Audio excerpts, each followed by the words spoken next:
What if you could grow something valuable using just a few pots, a small patch of soil, or even a corner of your backyard, without spending much money at all? No big machines, no heavy loans, no huge land. Just simple tools, a little time each day, and the right choice of plants. Most people think farming needs acres and expensive setups, but that's not always true. Some of the most profitable plants in the world can grow in small spaces and sell for $20, $40, even $80 per pound. And the surprising part is, many of these plants are easy to grow. Some even grow like weeds. Right now, many farmers are working harder than ever, but costs keep rising. Fuel, seeds, fertilizer, and transport all eat into profits. At the same time, there's a growing demand for natural products like herbal teas, health supplements, clean beauty items, and fresh, unique ingredients for restaurants.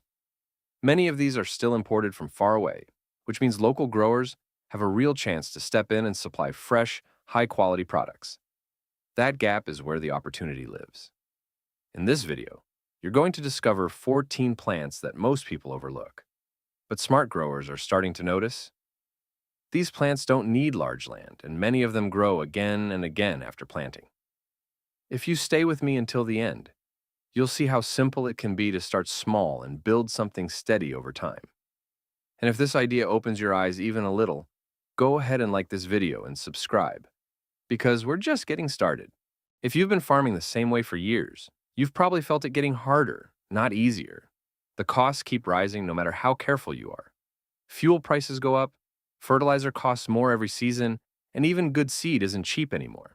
You can do everything right, get a decent harvest, and still end up with a thin profit at the end of the year. A lot of folks growing corn, soybeans, or wheat are working long days, covering large fields and still depending on market prices they can't control. One bad season, one dry spell, or one drop in price can wipe out months of effort. That kind of pressure wears a person down. The truth is, traditional farming today often means producing a lot but earning a little. These are what we call commodity crops, and there's plenty of supply out there. Big farms produce in huge volumes, and prices are set by large buyers, not by the grower. So even if you work harder and grow more, it doesn't always mean you earn more.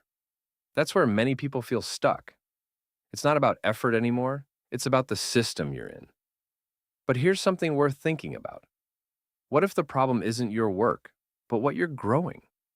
There are farmers out there using small plots of land, sometimes less than an acre, and earning more because they grow crops that are not common, crops that are in demand but not widely supplied.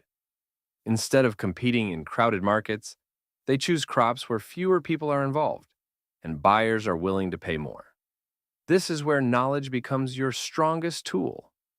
When you understand what people need and what's missing in the market, you stop chasing low prices and start building value. You don't need to fight big farms if you're not playing the same game. There are plants that don't depend on bulk selling or long supply chains. They go straight to people who want quality, freshness, and something a little different. And once you see that shift clearly, it changes how you look at farming altogether. Once you step away from the big commodity markets, you start to notice something different happening. There's a quiet demand growing in places most farmers don't look. People today are changing how they eat, how they take care of their health, and even how they care for their skin and their pets. Stores are filling up with herbal teas, natural supplements, plant-based powders, and clean beauty products. And behind every one of those items is a plant that someone has to grow. The demand is not small either. The global market for herbal supplements alone is worth billions, and it keeps growing every year as more people look for simple, natural options. Take a closer look, and you'll see something important. A lot of these products are not grown locally. They are shipped in from faraway places, sometimes from other countries where labor is cheaper. That means higher transport costs, longer storage time, and often uneven quality. Buyers notice that. Small companies, local shops, and even restaurants are starting to look for fresh, local sources they can trust. That gap between what people want and what is available is where a small grower can step in. And the best part is, these plants don't just serve one purpose.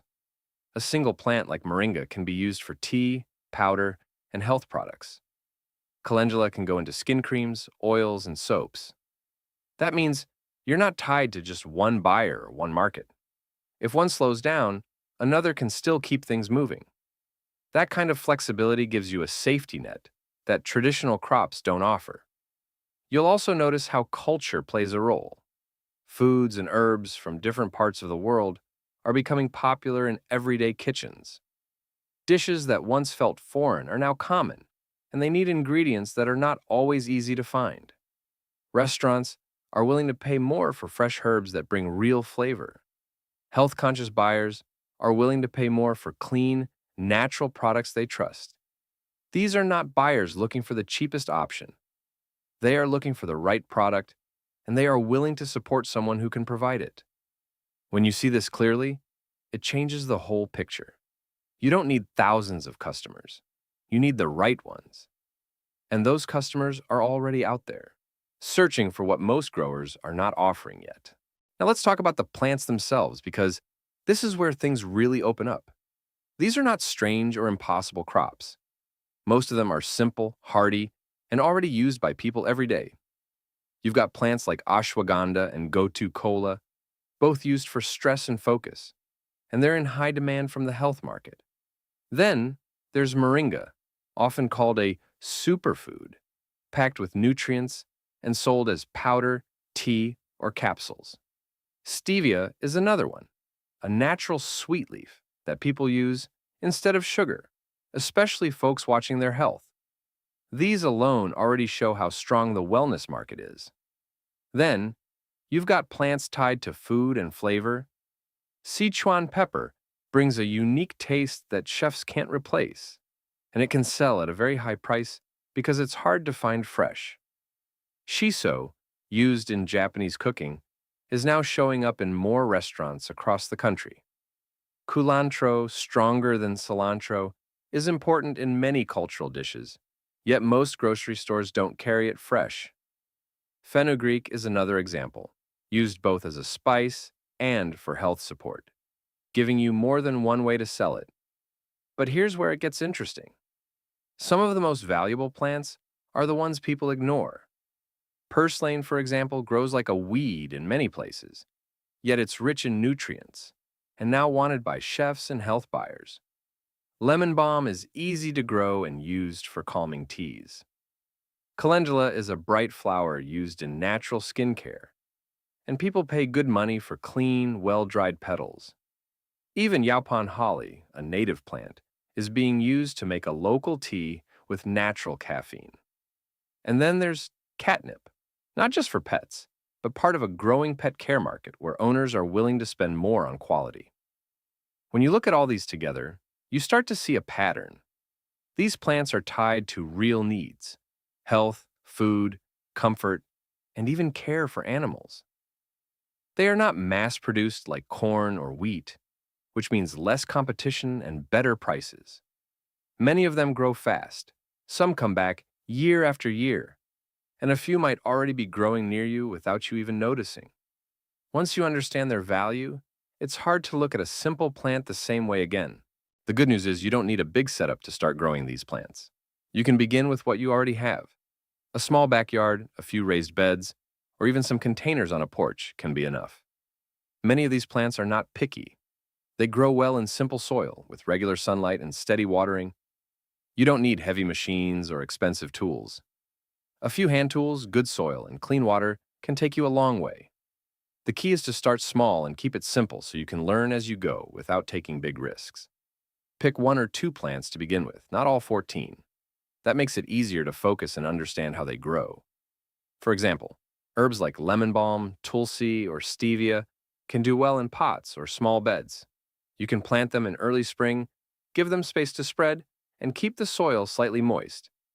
Many of these plants can be cut and harvested more than once in a season. That means one planting can give you several rounds of harvest. Some, like moringa or Yaupon holly, can keep growing year after year once they are settled in, so you don't have to start from scratch each time. You can also grow indoors if space is tight. A simple setup near a sunny window or under a basic grow light can work for smaller plants. This gives you more control over weather and keeps your plants safe from heavy rain or strong winds. If you want to step it up later, a small greenhouse can extend your growing season and protect your crop, but it's not needed at the start. Keep your process steady.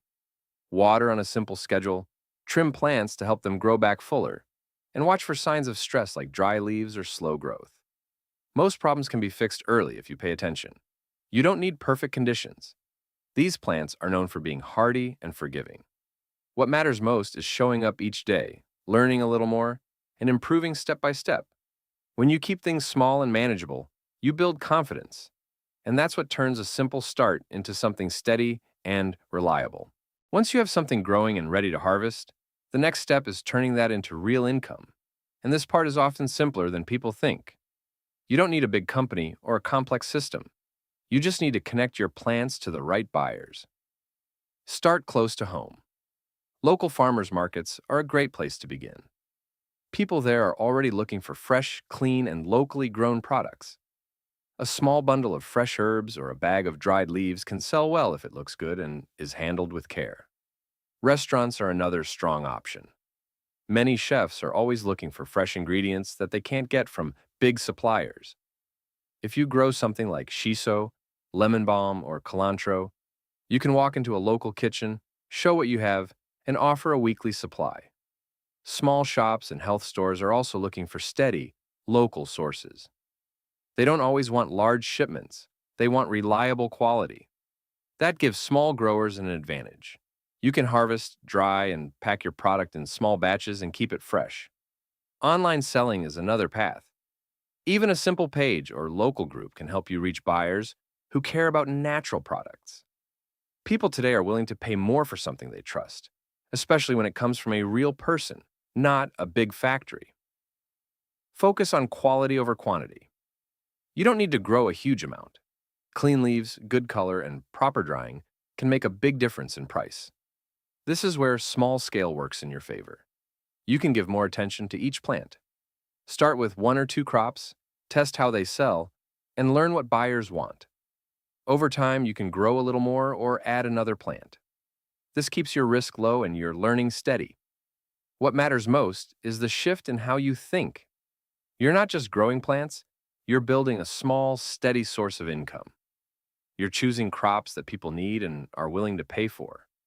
With time and consistency, that small start can grow into something strong, giving you more control over your work and your earnings without needing to follow the old path. When you step back and look at everything we've talked about, it comes down to one simple idea. You don't have to follow the same path that has been getting harder year after year. You don't need hundreds of acres, heavy machines, or big loans to make farming work. What you really need is the right choice. Small, high-value plants can change the whole picture. They grow in less space, cost less to start, and can bring in better returns when you focus on quality and the right buyers. Think about it this way. A small patch of land, even a few raised beds or containers, can produce crops that sell for many times more than common grains. Some of these plants grow back again and again, giving you multiple harvests in a year. Others can be dried, stored, and sold when the time is right. You are not rushing to sell at whatever price the market gives. You have more control, and that control matters. The demand is already there. People want natural food, clean products, and fresh local supply. Shops, restaurants, and everyday buyers are looking for growers they can trust. And most of the time, they are not looking for large amounts. They are looking for steady, good quality supply. That is something a small grower can provide without stress. You don't have to do everything at once. Start with one plant. Learn it well. See how it grows, how it sells, and how it fits into your daily routine. Then, slowly build from there. Step by step, season by season, you can grow something that feels stable and real. At the end of the day, this is not about chasing big promises. It's about making smart, simple choices that work over time. And sometimes, That one small change is all it takes to turn things around.